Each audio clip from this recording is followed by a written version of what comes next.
Jumpa kembali dengan kami, tim penguak fakta, penguak berita terpopuler, terpanas, terpercaya di hari ini. Pada kesempatan ini, kembali kami akan membacakan sebuah artikel dari siwot.com yang telah ditulis oleh Imam Fadoli dengan judul "Somad Sudah Tamat". Sama halnya dengan pendahulunya, Rizik yang mengakhiri drama keulamaannya dengan hijrah ke negeri orang. Somad pun demikian, sepertinya ending cerita keustadzannya pun akan berakhir seiring kabar kepergiannya ke negeri seberang. Seperti sudah saya katakan dalam artikel sebelum ini, bahwa fenomena yang tengah dialami oleh banyak muslim di Indonesia adalah sedang gandrung-gandrungnya pada tontonan, bukan tuntunan. Dan baik Rizik maupun Somad juga yang sekelompok dengan mereka bisa membaca fenomena ini sebagai sebuah peluang, lalu sama-sama memanfaatkannya. Memanfaatkannya berarti mencari celah keuntungan dari kegandrungan kelompoknya pada tontonan. Dan yang bisa mereka pertontonkan adalah hal-hal yang berkaitan dengan agama. Mereka mengemas pengetahuan agamanya menjadi hiburan yang bisa memuaskan dahaga para pengagumnya.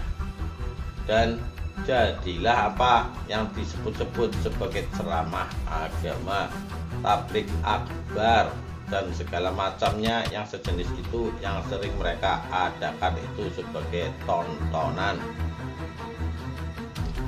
Layaknya sebuah tontonan, ia selalu dikemas supaya menjadi menarik, dan yang memerankan pun menampilkan dirinya semenarik mungkin.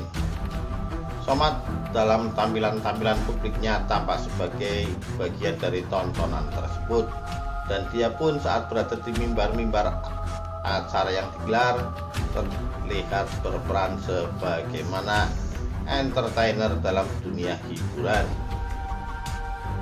Somad bisa dikatakan cukup berhasil memuaskan dahaga pengagumnya pada tontonan yang ia sajikan, apalagi ketika rame-ramenya kontestan pemilu, baik di Pilkada Jakarta maupun Pilpres. Sang ustadz seperti tak pernah berhenti diundang ke sana kemari. Pengagumnya ketagihan pada tontonannya.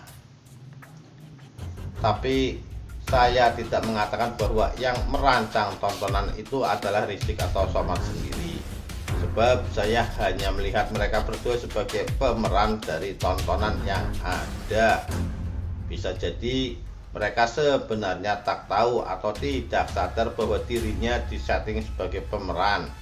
Bisa saja mereka hanya terbawa nyaman berada di atas mimbar, lalu kenyamanan menikmati hasilnya, dan akibatnya ketagihan untuk selalu berperan di atas mimbar dan berbicara sebagai penceramah. Di tengah ketidaktahuan atau ketidaksadarannya yang hingga ketagihan itulah Somad akhirnya terjebak ke dalam sebuah kesalahan fatal, karena telah melontarkan pernyataan yang teramat merendahkan, menghina, dan menista keyakinan orang lain. Disinilah masalahnya bermula. Saya melihat sebagai sebuah akhir dari drama keustadzan Abdul Somad.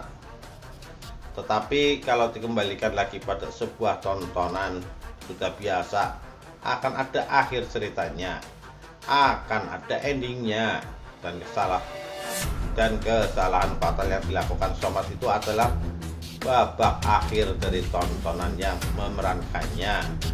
Apalagi ia sudah dikabarkan hijrah ke negeri orang nan jauh di sana. Ceritanya akan mirip akhir cerita Rizik yang hingga detik ini tak pulang-pulang. Tidak ada alasan yang kuat untuk hadirnya lagi tontonan Rizik Syihab. Begitu pula kisah Abdul Somad ini. Tak tampak ada gejala yang memungkinkannya bisa memerankan keustadzannya sebagai penceramah kondang seperti dulu. Semua potensinya sudah tidak ada, atau setidaknya sudah sangat kecil. Seperti disebutkan di atas bahwa tontonan tersebut ada yang merancang, ada sutradara dan prosedurnya, ada sutradara dan produsernya yang boleh jadi tidak diketahui dan tidak disadari oleh Somad sendiri sebagai pemeran. Dan sekarang sutradara dan produser itu pun sudah kehilangan kekuatannya, sudah putar haluan, dan sepertinya sangat sulit untuk kembali mempertontonkannya. Momennya pun sudah tidak ada, atau paling tidak sudah sangat kecil untuk kembali menaikkan Somad ke atas mimbar dan menghidupkan kembali tontonan yang selama ini cukup berhasil memuaskan dahaga kelompoknya pada tontonan yang berbau agama. Tidak ada lagi momen seperti peristiwa 212 dan yang sejenisnya yang bisa menguatkan potensi kembalinya peluang tersebut. Kelompok mereka sebelum terjadi kasus Somad ini pun sebenarnya sudah berusaha mengembalikan momentum seperti 212. Tujuannya tak lain untuk mengembalikan Rizik ke atas panggung, berbicara lagi di mimbar-mimbar agama. Istimewa ulama yang berjilid-jilid itu adalah bagian dari upaya mereka, tapi semuanya gagal. Tak ada yang menggubris kecuali yang itu-itu saja. Gaungnya pun tak lagi menggema. Media enggan memberitakan karena dari sisi berita memang kurang layak untuk dijual. Maka sebenarnya Somad sudah tamat. Inilah akhir cerita keustadanya, akhir dari tontonan yang memerankannya sebagai penceramah hingga kondang. Dan kemudian dia akan berlama-lama di negeri orang, menyusul prestasi